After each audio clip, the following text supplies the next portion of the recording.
This chapter will be discussing gravitation. It's a really short chapter, but it has a lot of practice examples for you to understand what's going on in the concept.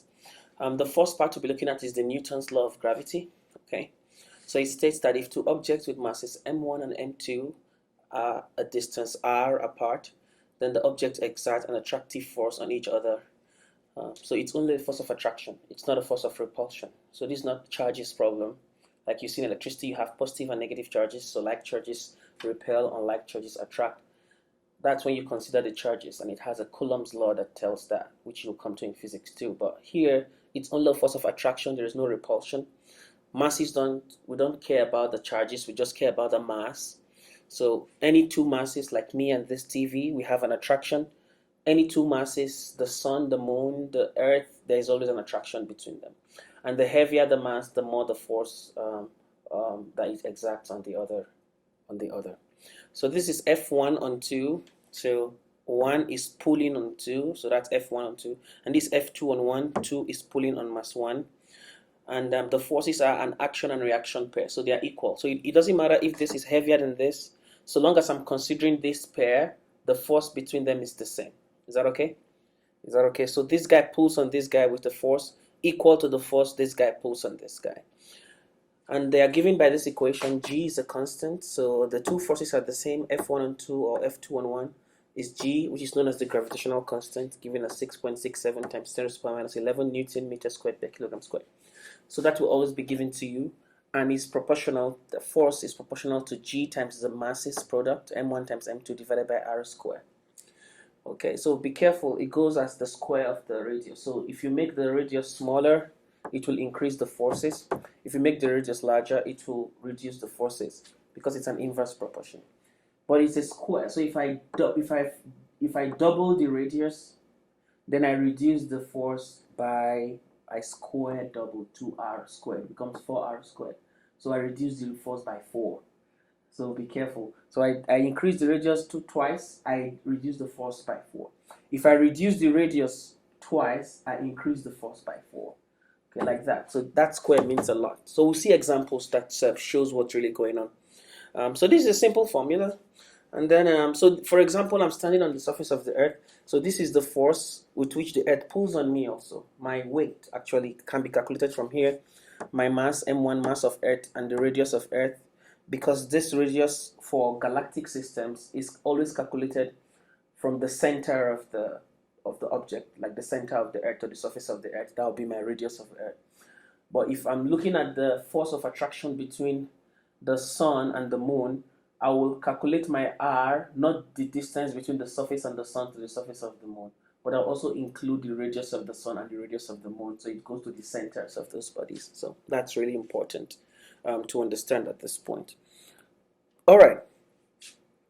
So knowing G, we can calculate the size of the gravitational force. So now there's an example here. Consider two 1 kilogram masses that are 1 meter apart. So M1, M2 is 1 kilogram, 1 kilogram in SI units. They are 1 meter apart, so R square becomes 1 square. G is 6.67. So what is the force they have? The force on 1 and the force on 2 is the same. It's just 6.67 times 10 to the power minus 11 newtons. That becomes the force, like the gravitational constant G. Because the masses are just 1 and the distance is 1 meter apart. Okay, let's continue to start seeing our problems. So a satellite orbits the Earth with constant speed at a height above the surface equal to the Earth's radius. So the height is equal to the Earth's radius. So my R will be the Earth radius plus another Earth radius. That will be the distance from the satellite to the center of the Earth, not to the surface of the Earth, to the center of the Earth. So it will be G, mass of Earth, mass of satellite, over radius of satellite. This RE is not just radius of Earth, but is the radius of Earth. Oh, okay. Sorry, I'm doing this one. This is a different problem. Okay, yeah. So I'm doing this one. So it says the magnitude of the satellite acceleration is. So this is a different problem. Sorry. So we're looking for the magnitude of the satellite acceleration. Okay. We know that our R in that case is 2R. Is that okay? 2R. So if it's 2R, when you're on the surface of the Earth, your acceleration is G. So when you go away from the Earth, your acceleration g reduces as you go because you are going farther. R is increasing, so your force will be reducing. So when you go a distance 2r, your force would have reduced 4 times. So that's why the answer is E, like I explained in the previous one. So now, this is the force the Earth has on a 1 kilogram object. This is a different problem. Okay, I was confusing this and that. So I just put 1 kilogram mass times mass of Earth times g over radius of Earth squared. That will give me the force that the Earth exerts on a 1 kilogram object. And it's just 9.8, which is the weight of a 1 kilogram object. So we're going to see that in our next slide. The force, if you calculate the force using the Newton's law of gravitation, is the same as the weight of an object from that distance to the center of the object, the bigger object you're calculating. Okay? So this is g, mass of Earth is the first mass, the 1 kilogram mass is the second mass, over radius of Earth, 6.37 times 10 to the power 6 meters squared. You get that, okay? Okay, now this one says the figure shows a binary star system. The mass of star 2 is twice the mass of star 1. Compared to F1 on 2, the magnitude of the force F2 on 1 is, so like I explained before, it doesn't matter, F2 on 1 or F1 on 2, even if one mass is bigger than the other, the forces is going to be the same. So it's the same. The answer is C. So Newton's third law requires the force, the pair, action-reaction pair, that F1 on 2 to be F2 on 1. So the same size force. This guy exerts the same force. This guy exerts on that guy. Okay. Okay. Now I just told you the weight is the same as the force. So this is the gravitational force, and our weight is mg from Newton's laws we calculated before. So I'm going to equate this to gmm over r squared. So this is the big mass of maybe Earth. This is the small mass that has mg as its weight. So when I equate them, the m will cancel. I can get an expression for g to be that. So this g will give me the gravitational constant for any, the gravitational acceleration for any surface. So for Earth, I will put mass of Earth here divided by radius of Earth. Using g 6.67, I'll get 9.8. Is that okay? Now, so for Mars, for example, if I'm looking for g on Mars, I'm going to use g mass of Mars over radius of Mars squared. And then I'll get that answer. Is that okay? And then if it's for Earth, I'll put mass of Earth. I'll get that answer for. So you see, Mars has a lesser acceleration due to gravity compared to Earth. Okay.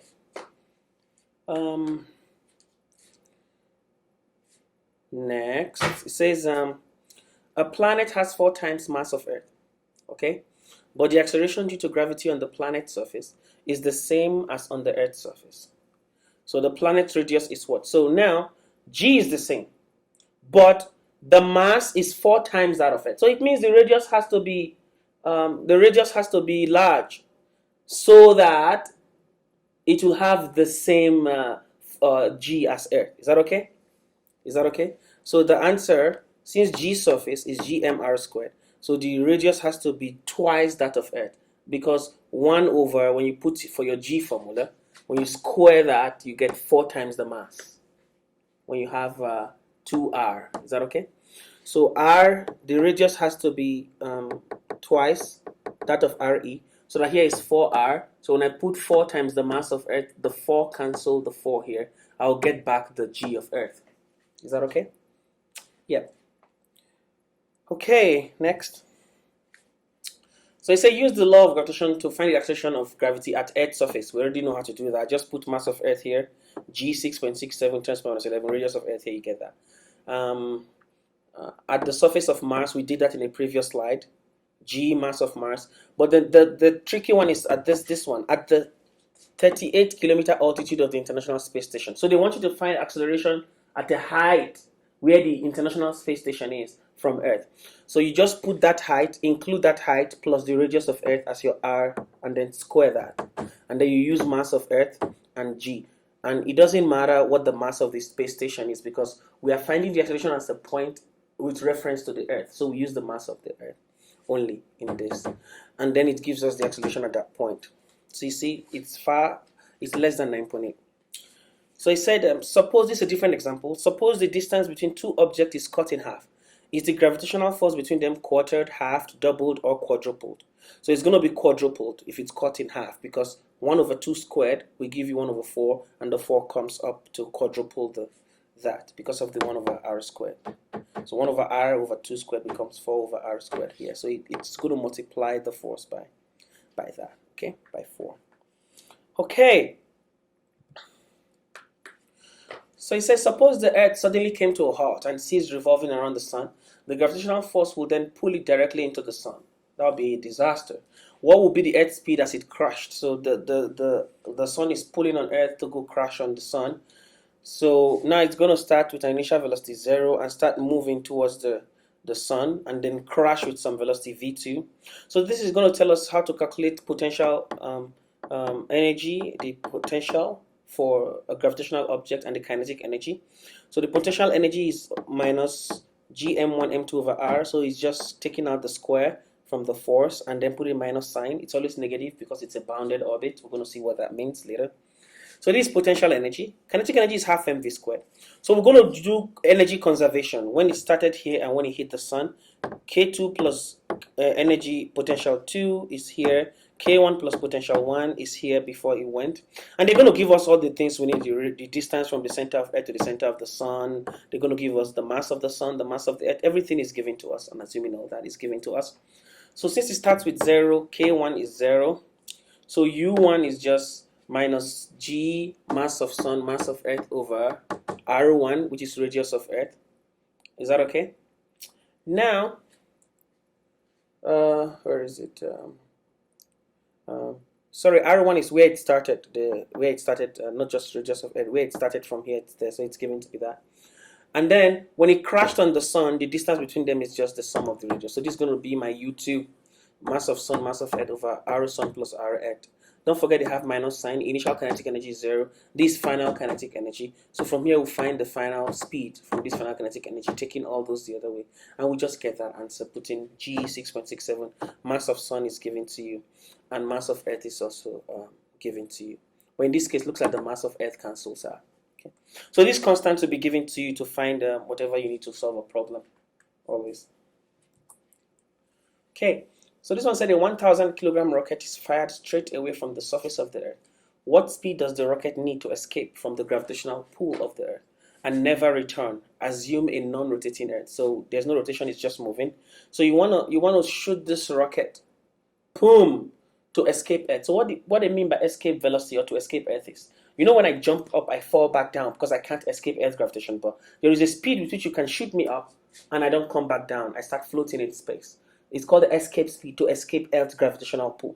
Okay, so you escape Earth's field of gravity. So let's see what that speed is. So to calculate that speed, we're going to do initial kinetic and potential to be 0. Is that okay? So, and then final kinetic and potential is the one that's 0. So we assume that at the point you escape, you are at infinity and your velocity is 0 because you've exhausted all the energy you need to get there. And then you need to give some speed to that thing, initial speed, and it has some initial potential on the surface of the Earth, so RE there. So solving this, I'm going to get this equation to be my escape velocity. So it's just G mass of Earth over radius of Earth with a 2 and that, solving this equation. And that does not depend on the mass of the rocket. So 1,000 kilogram rocket. I don't need the mass of the rocket. I just need the mass of the Earth. So the escape speed doesn't depend on how heavy what you are shooting is. It just depends on the Earth. It's a totally Earth formula.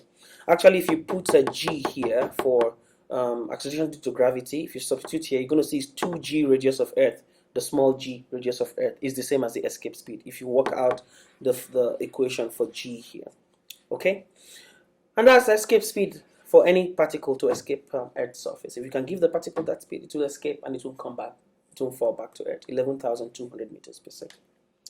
Or 25,000 miles per hour. Okay. Alrighty. So here, it says a less than successful inventor wants to launch small satellites into orbit by launching them straight up from the surface of the Earth at very high speed.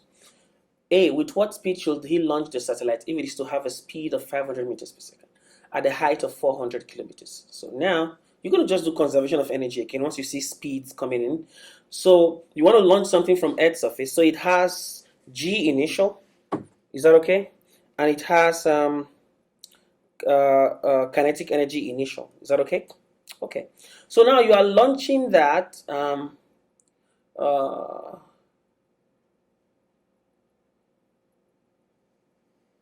Okay, you are launching that from Earth's surface. So y1 is 0. So it's just going to be radius of Earth here until 400 kilometers from the surface of that's your y2. So that's going to add to radius of Earth for your final potential energy. So your initial potential energy has this to be 0, so it's just radius of Earth. Your final potential energy has y2, the 400 kilometers, added to the radius of Earth at that point, and then half mv1 squared initial velocity, half mv2 squared final velocity. Is that okay? Okay, so final velocity is given to us at that height, so that's our v2. Now they're asking us to find v1, the speed you need to launch it. So every other thing is given to us apart from v1. So we solve for v1, and then we put in the mass of Earth, the g, and then radius of Earth, and we get that answer. Okay. So the next question, the B part said, assuming the Earth is not round, solve the same problem to find the speed. So for a flat Earth approximation, they call it, the only difference is we use mgh, our normal potential energy, assuming the Earth is flat and you just go up. So that approximation is good only for within a small, they call it localized region, the small field. Where if you are considering the whole planets attracting each other, you have to consider the curvature, that they are curved and not flat. So just change your potential energy to mgy and mg. So y1 here is 0, so you're just going to solve. It's just your usual kinematic equation. V squared equals v initial squared plus 2gh. And you just solve that, you get a velocity. And then you discover that that velocity is 70 meters per second, it's too big than the one we got before. Is that okay? So now they want you to get the error. The percentage error is the difference over the correct one times 100%. Okay. All right, that solves the problem. Now we'll go to the next one. It said the rocket is launched vertically upward at 3.1 kilometers per second. How high does it go? So they're looking for height. They give you the speed, so potential and kinetic energy again. So initially, you have half mv naught squared minus, this minus goes with the potential energy on the surface of the Earth. Then at the final, when it reaches that height, we assume it has 0 velocity, so no kinetic energy. It only has some potential energy at that height, r. So we're looking for r, how high it goes. So when we solve this, we're going to get r. We just put everything we need in there. For g, mass of Earth, this is the mass of Earth, 5.97 times per 24, radius of Earth, 6.37 times 10 per 6, g 6.67. You put everything there to the power of -1, and then you just get your r to be 6.9 megameters. So that's 6.9 times 10 to the 6 meters. Okay. So this is the diagram showing the initial potential energy, initial kinetic energy, and then final kinetic and final potential. And you equate the sum of this to the sum of that for the conservation of mechanical energy. Okay, so we go to the next one. The next problem says, rank in order from largest to smallest the absolute values of gravitational potential energy. So your gravitational potential energy goes as m1, m2 over r. So do m1, m2 over r, 2 times 2, 4 over 4, that's 1. 1 times 1, 1 over 1, that's 1. So these two have the same, A and B have the same. So multiply the masses divided by the radius of each of them, you discover that E is greater than A is equal to B and equal to D, and C is the smallest one. Okay. Next problem. So it says the space shuttle in a 300 kilometer high orbit, that's in approximate miles, wants to capture a smaller satellite for repairs. What are the speeds of the shuttle and the satellite in this orbit? Is that okay? Okay, good. So the first thing is when you have a satellite in orbit, there's what we call orbital speed. That's what this problem is going to tell you. So you're going to equate the centripetal force, mv squared over r, to the force of gravitation between the objects, gmm over r squared. So this is the orbital speed. For example, I have a satellite going around Earth. So this is the satellite that has a centripetal force going around the circle. The capital M is the Earth, and the Earth pulls on the satellite with this force. So I equate the force with which the Earth pulls on the satellite to be equal to the centripetal force of the satellite. And then from there, I cancel the mass of the satellite. I get my speed to be this. This is called orbital speed. So I use this formula now to solve the problem. So I just need to put the height there. What is it called? 300 kilometers. So I'm going to add 300 kilometers to the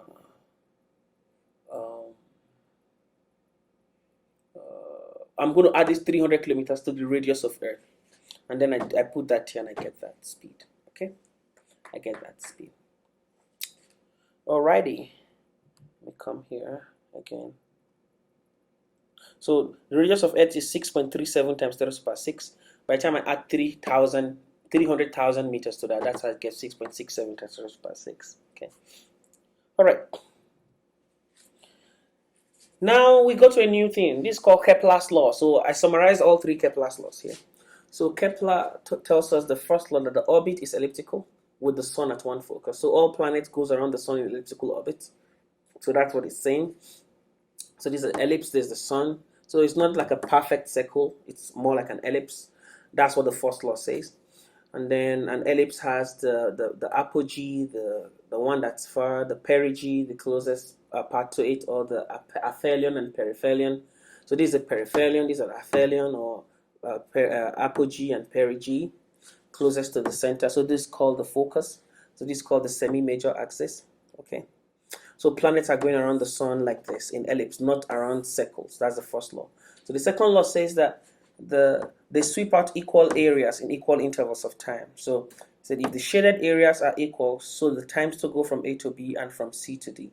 So if this area is equal to this area, so the time it takes for the planet to go from A to B in the closest part to the sun, the closest approach, is the same in the farthest part from C to D. So what this means is an angular momentum thing. So you know in angular momentum conservation, when your radius is small, your speed is large. So you're going to go here really fast. But when your radius is large, your speed is small, so you go really slow. So because you are going fast, covering larger distance, and you're going slow, covering lesser distance, the time taken to go from C to D is the same as the time taken to go from A to B. So that's what it's saying here. When the planet is closest to the sun, the force is more, it moves fast. When it's farther from the sun, the force is less, it moves lesser. And then you get that. But the time taken for equal areas is the same time to go around the ellipse. Now, the main thing we want to discuss is the third law. That's where it has a lot of equations. That the square of the orbital period is proportional to the cube of the semi-major axis. So the square of the period is proportional to the cube of the semi-major axis. So this is the semi-major axis. So let's see what's going to happen here. So here we're going to approximate. So let's say we have a planet going in a circular orbit. So the speed of that planet is the circumference divided by the period with which the planet goes. So distance over time, 2 pi r over period. So if I equate that speed to the orbital speed, gm over r, from there I will get this. So t, I square all this side, I'll get t squared to be this. So this is what the third law is saying. The square of the orbital period, t squared, is proportional, these are all constants, to the cube of the semi-major axis r, the distance from here to there. Okay, so we're going to use this formula a lot to do a lot of things, like we'll see in the next problem. So this is also orbital speed and period. So the orbital speed is gotten from this formula for the International Space Station, given 380. So we add 380 to 6.37 times 10 to the power 6, and then we solve this. Now they want the period, so we use the equation we just got to get the period. That gives us our answer there. Okay. So period is just the time taken to go around once, okay? What altitude is required for a geosynchronous orbit? So a geosynchronous orbit means an orbit where you are moving along the Earth. So you know the Earth is rotating. It takes 24 hours to rotate about its axis for 1 day. So a geosynchronous orbit is an orbit, like a satellite on a geosynchronous orbit will be moving with the Earth. So it goes around the Earth 24 hours. So it also takes 24 hours to go around, to spin around the axis. That's a geosynchronous orbit. So it means it is in synchrony, it is in harmony or harmonious kind of with the speed of the Earth. So it means it's looking at one place. So as the Earth is looking at that place, it just keeps going with the Earth looking at that place. Is that okay? So that's called a geosynchronous orbit. So at what height will you have that geosynchronous orbit? So we just use that period formula, t squared, but this time around we make r our subject of formula, and then we put the period to be 24 hours, which is those seconds, 24 times 60 times 60. You're going to get that in seconds. And then put the mass of Earth, g, just gives you the geosynchronous radius. So that's the radius you need to the altitude from the center of the Earth. You need to put a satellite so that it will move with the same time as Earth spins about its axis. Okay. Okay, now let's look at the next problem. So now we looked at potential, the equation for potential. So this is the one that has a difference. So it was minus gm mm over r So when R1 is infinite, we always take this from infinity at one point. But if I have two different points, I have to put them there. So I'll have R2 minus R1, bringing the minus sign out. Is that okay? And that will be the potential difference, or difference in potential energy that gives you your work done. So when I have 2 points, I want to take a difference for potential, I can use this equation. And that's what this problem is going to tell us now. So the problem says, materials to construct an 11,000 kilogram lunar observatory are boosted from Earth to geosynchronous orbit. There, they are assembled and then launched to the moon. So from geosynchronous orbit, they assembled them, then launched to the moon, 385,000 kilometers from Earth. Compare the work that must be done against Earth gravity to the 2 legs of the trip. Is that okay? On the 2 legs. So let's look at the first leg of the trip. The first leg is to go from Earth to a geosynchronous orbit. Is that okay? So from Earth, so we have G, we're using this formula now. So we are going from Earth's surface to a geosynchronous orbit. We just got the radius for geosynchronous orbit in the past example. So I put that here. So this gives me my potential energy needed. Joules, that's the work done we're going to do in joules. Now from geosynchronous orbit, from here, 4.2 times over to the moon at that distance, 3.85 times 10 to the power 8. Is that okay?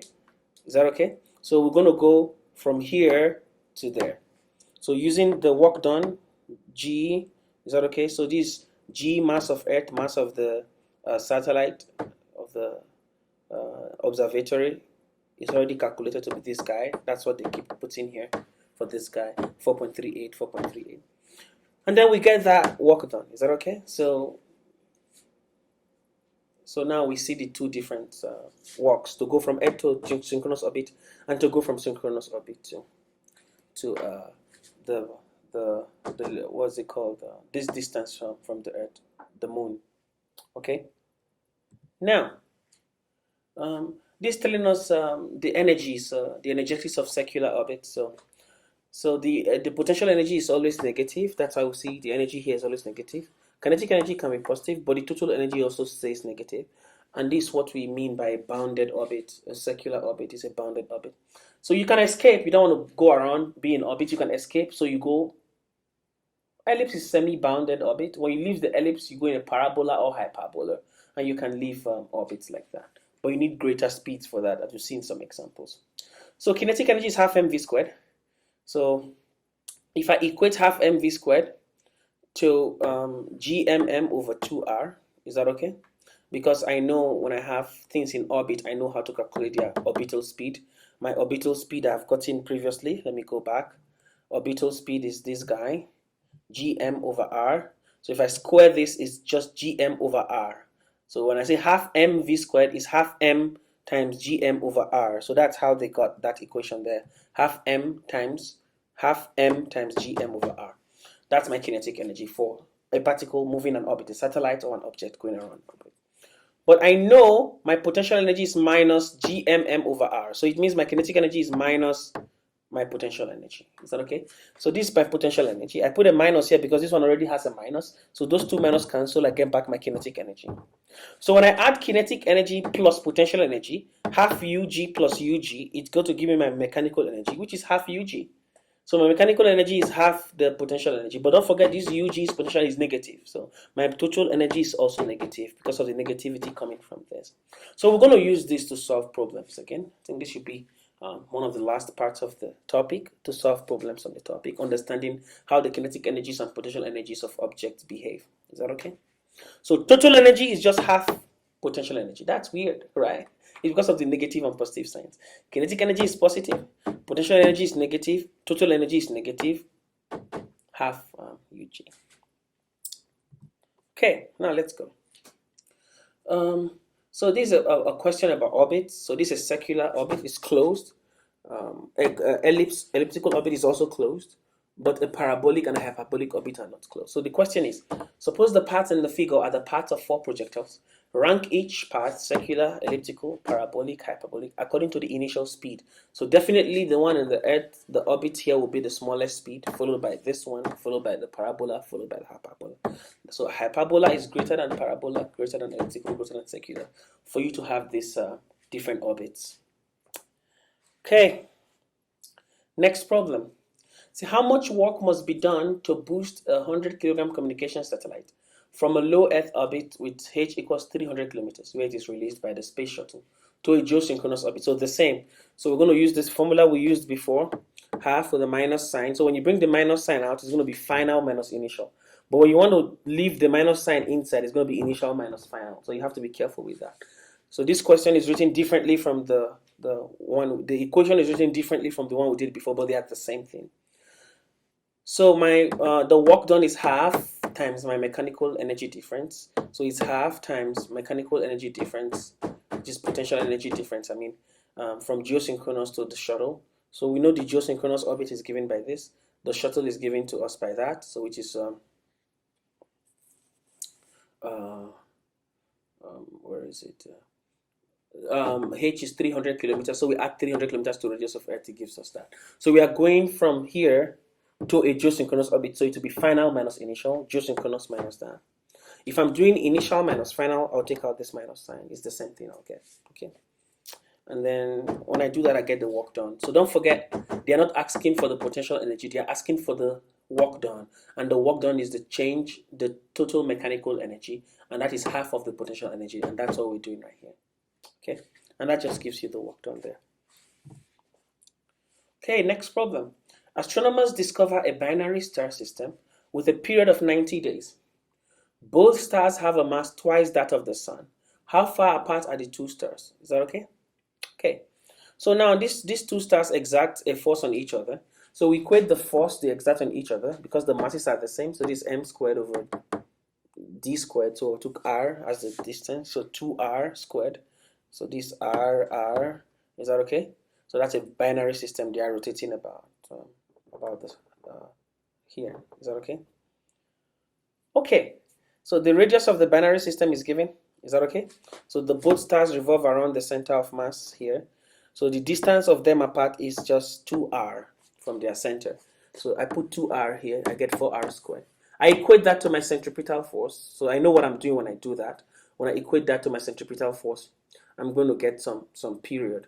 So I know from here my v is given from the orbital speed. I put my v here, gm, I put it here, and then I solve both sides. Gm sort of equals centripetal force, and then I'm going to get my r to be that. So I just use my r, put all the things I need in there, and then I get the distance to be 2r, which is twice of what I get to be r. Okay. All right. So here they just put this here to be the orbital speed. Okay. Okay. Okay.